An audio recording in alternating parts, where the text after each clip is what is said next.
ഇന്ത്യയിൽ ഒരു ഗ്രാമമുണ്ട്. അവിടെ നിലവിൽ 100-ലധികം IAS ഉദ്യോഗസ്ഥരുണ്ട്. ഇതിനു പുറമെ ഇവിടുത്തെ വിദ്യാഭ്യാസ അന്തരീക്ഷം അനുസരിച്ച് 7 കുട്ടികളിൽ 4 പേർ നീറ്റ് പോലുള്ള ബുദ്ധിമുട്ടുള്ള പരീക്ഷകളിൽ വിജയിക്കുകയും 3 കുട്ടികൾ ജോയിൻ്റ് എൻട്രൻസ് എക്സാം പോലുള്ള പരീക്ഷകളിൽ വിജയിക്കുകയും ചെയ്യുന്നു.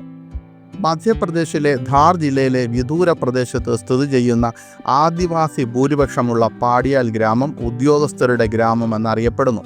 ഇവിടുത്തെ ഓരോ കുട്ടിയും സിവിൽ സർവീസോ എഞ്ചിനീയറോ ഡോക്ടറോ ആകാൻ ആഗ്രഹിക്കുന്നു.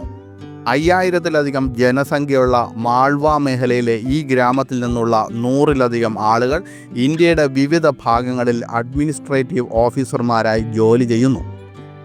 ഗ്രാമത്തിലെ ജനസംഖ്യയുടെ 90% ഭിൽ ഗോത്രത്തിൽപ്പെട്ടവരാണ്.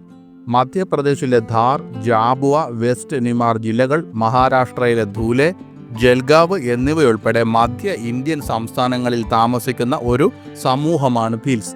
രാജസ്ഥാനിലും ഇവർ കാണപ്പെടുന്നു.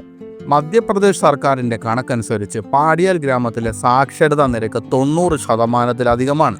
കണക്കനുസരിച്ച് 2 വർഷം മുൻപ് വരെ ഈ ഗ്രാമത്തിലെ അഡ്മിനിസ്ട്രേറ്റീവ് ഓഫീസർമാരുടെ എണ്ണം 70 ആയിരുന്നു. ഇത് 2024-ൽ 100 കവിഞ്ഞു. ഇതിൽ ലോവർ കോടതി ജഡ്ജിമാർ, ഇന്ത്യൻ പോലീസ് സർവീസ് ഓഫീസർമാർ, ഇന്ത്യൻ അഡ്മിനിസ്ട്രേറ്റീവ് സർവീസ് ഓഫീസർമാർ, ഇന്ത്യൻ എഞ്ചിനീയറിംഗ് സർവീസ് ഓഫീസർമാർ, ഡോക്ടർമാർ, പ്രോസിക്യൂഷൻ ഓഫീസർമാർ, ഫോറസ്റ്റ് ഓഫീസർമാർ തുടങ്ങിയവർ ഉൾപ്പെടുന്നു. ഈ ഭീൽ ഗോത്ര ആധിപത്യമുള്ള ഗ്രാമത്തിൻ്റെ വിദ്യാഭ്യാസ നിലവാരവും സാക്ഷരതാ നിലക്കും വിലയിരുത്തിയത് ഈ വർഷം 7 സ്കൂൾ കുട്ടികളിൽ 4 പേർ നീറ്റ് പരീക്ഷ വിജയകരമായി വിജയിക്കുകയും മറ്റു 3 പേർ ജോയിൻ്റ് എൻട്രൻസ് എക്സാമിനേഷൻ പാസ്സാവുകയും ചെയ്തപ്പോഴാണ്.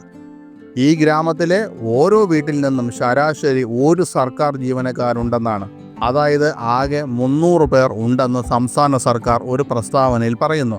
സ്വാതന്ത്ര്യ ലബ്ധിക്ക് ശേഷം ഇവിടുത്തെ യുവാക്കൾ മത്സര പരീക്ഷകളിൽ പങ്കെടുക്കാൻ മത്സരിക്കാൻ തുടങ്ങിയെന്ന് പറയപ്പെടുന്നു.